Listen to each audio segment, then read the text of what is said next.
Você já passou por lutas na vida, lutas amargas, profundas, vales escuros, tempestades, desertos tórridos, situações adversas, onde você se sentiu esmagado debaixo do rolo opressor das circunstâncias mais medonhas e adversas?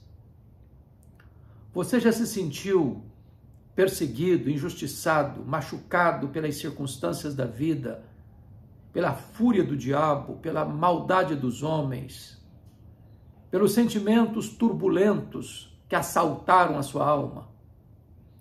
Eu gostaria de tratar desse assunto com você.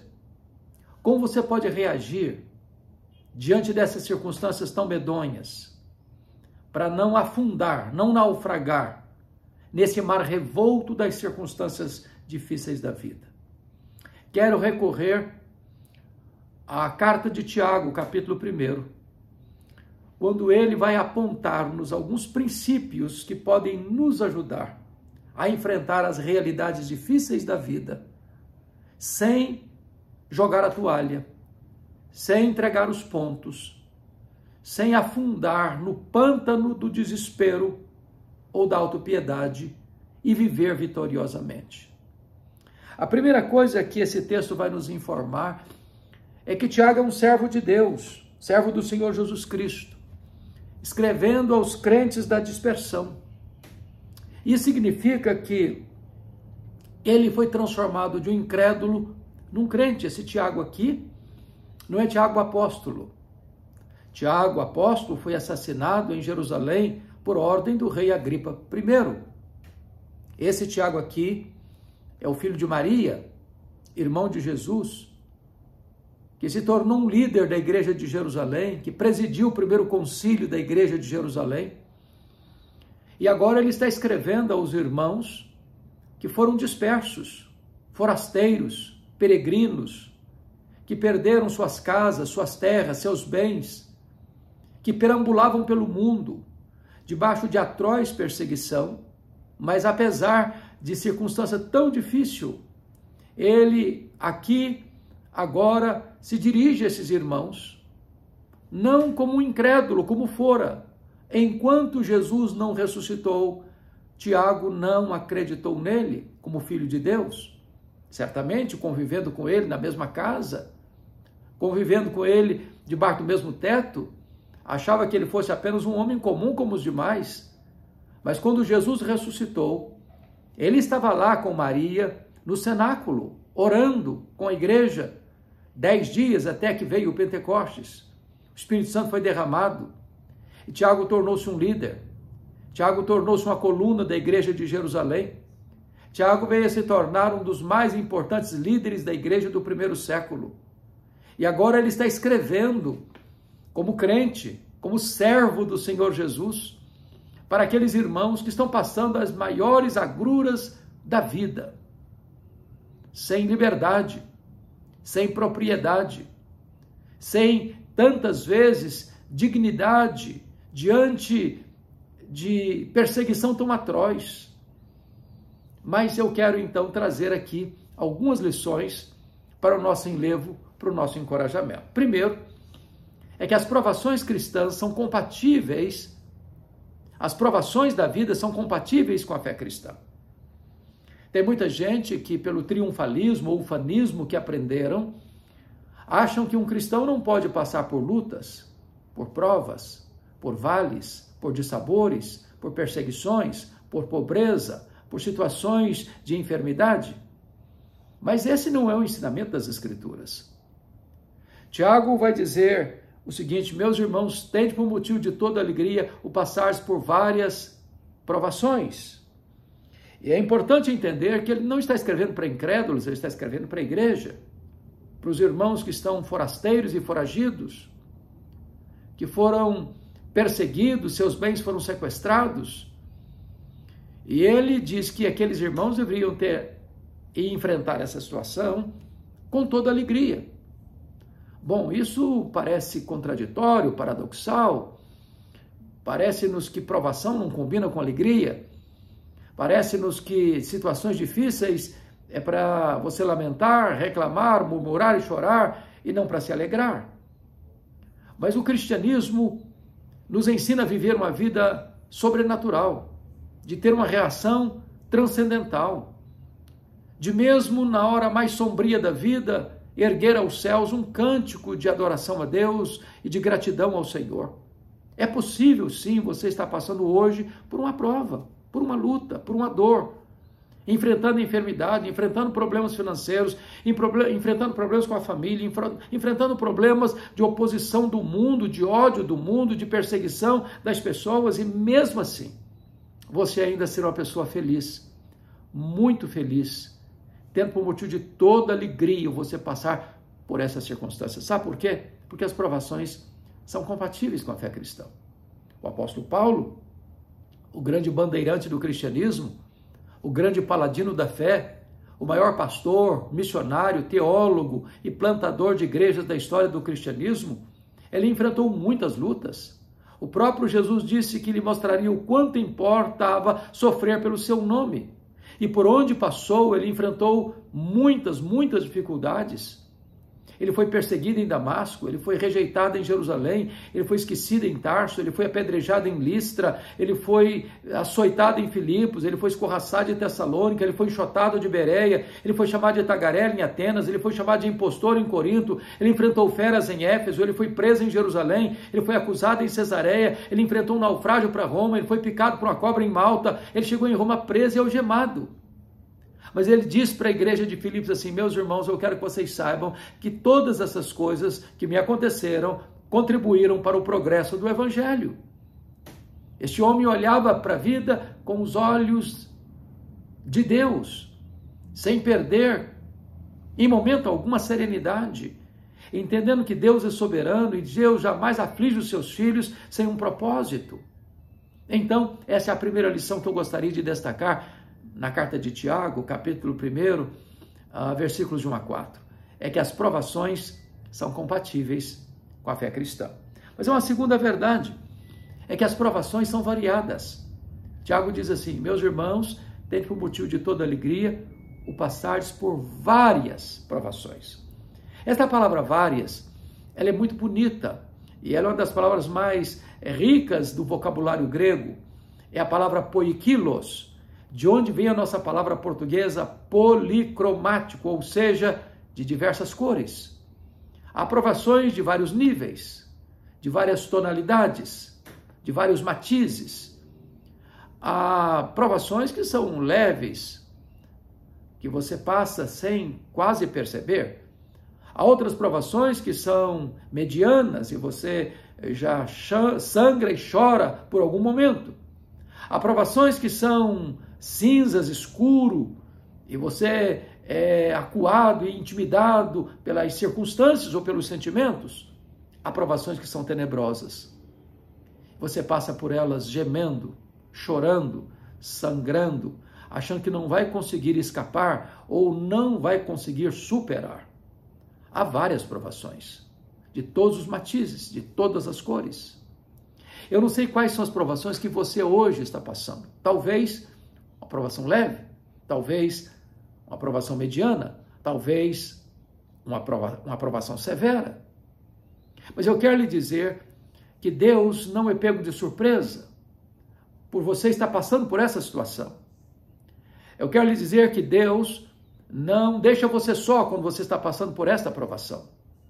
Deus não desperdiça sofrimento na vida de seus filhos. Ele tem um propósito em todas as coisas. É claro que as provas não vêm para nos derrotar, as provas vêm para nos aprovar. Se você está enfrentando esta prova na vida, saiba que Deus está treinando você, Deus está equipando você, Deus está fortalecendo as musculaturas da sua alma, Deus está renovando o seu ânimo, porque é nas provas que você cresce. É no exercício que as musculaturas da sua alma são tonificadas. Então elas são variadas. Há provações, talvez rosa claro como esmalte de noiva, há provações escuras e tenebrosas que deixam você muitas vezes sobressaltado diante das circunstâncias da vida. Mas há uma terceira lição nesse texto que eu gostaria de enfatizar. é que as provações são compatíveis com a fé cristã, que as provações são variadas, e queira entender outra coisa comigo. Lá em 1 de Pedro 4, versículo 10, Paulo fala da multiforme graça de Deus. E tanto a palavra várias de Tiago 1:2, quanto a palavra multiforme de 1 de Pedro 4:10, é a palavra grega poikilos. E do que Pedro está tratando? Pedro está dizendo que para cada cor, para cada matiz de provação que você tem, existe uma graça correspondente e suficiente para você passar vitoriosamente por esta provação. A graça de Deus também é multicolorida. A graça de Deus também é poikilos. A graça de Deus também é suficiente para você enfrentar os dramas da vida, as aflições da vida e enfrentá-las vitoriosamente. Não há circunstância que Deus não possa assistir você. Não há tentação maior do que as forças que o próprio Deus dá a você. Deus assiste você em sua fraqueza. O Espírito Santo intercede por você com gemidos inexprimíveis. E a Bíblia diz que Jesus, o supremo sacerdote, o sumo sacerdote, está à destra de Deus, orando e intercedendo por você e por mim. Somos mais do que vencedores em Cristo Jesus.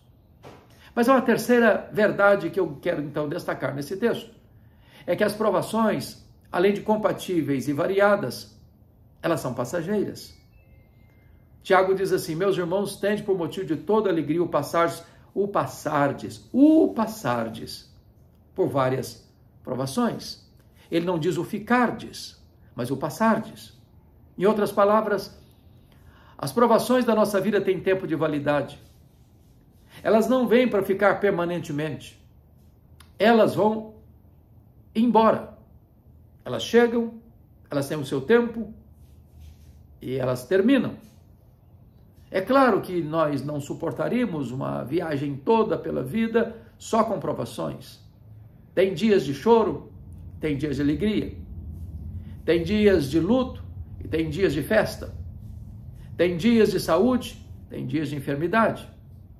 Tem dias de acolhimento e tem dias de despedida. Tem dias de dizer bem-vindo e tem dias de dizer até logo. Tem dias de começar, tem dias de terminar. Tem dias de semear, tem dias de colher. Tem circunstâncias variadas da vida. Mas eu quero lhe dizer que alguns talvez estejam passando pelas provas da vida de avião supersônico. Outros estão passando pelas provações da vida de Fórmula 1. Outros estão passando pelas provações da vida com um carro com muita potência, em alta velocidade. Tem outros que estão passando pela vida de bicicleta. Tem outros que estão passando pelas provações da vida como um corredor veloz. Tem outros que estão caminhando lentamente. Tem outros que estão se arrastando. Porém, as provações são passageiras e elas vão passar. Elas não vão ficar. Elas vão passar. Talvez você que está aí no miolo da crise, no epicentro da tempestade, esteja pensando: meu Deus, parece que nunca vai passar. Parece que nunca vai terminar.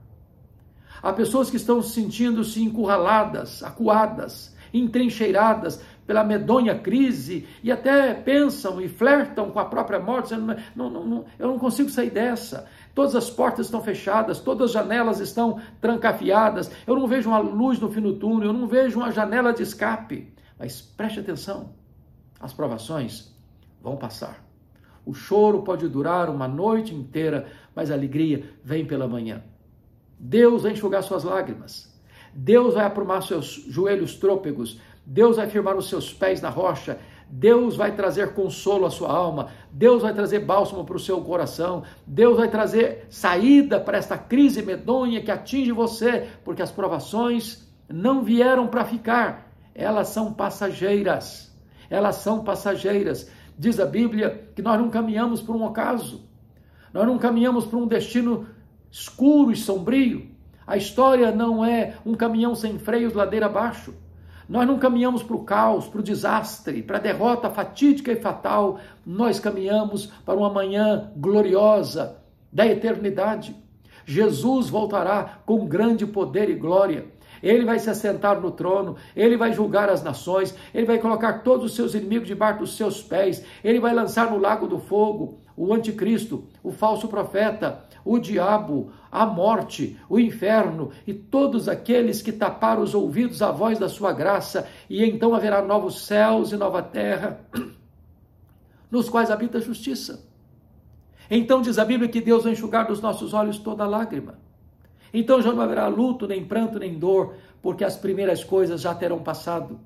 Nós caminhamos para uma manhã gloriosa, onde habitaremos com o Senhor e reinaremos com Ele no céu, na casa do Pai, no seio de Abraão, no paraíso, onde nós o serviremos, onde nós o reinaremos com Ele, onde nós contemplaremos o nosso glorioso Redentor face a face. Não haverá mais choro, não haverá mais dor, não haverá mais sofrimento, não haverá mais pecado, não haverá mais corrupção, não haverá mais maldade, não haverá mais luto, não haverá mais morte, não haverá mais cortejo fúnebre, não haverá mais cemitério. Nós estaremos para sempre com o Senhor e as nossas provações ficaram para trás, eternamente para trás, porque caminhamos para a glória. Mas me permita dizer ainda, em quarto lugar, que as provações não são apenas compatíveis, não são apenas passageiras, não são apenas variadas, elas são também pedagógicas.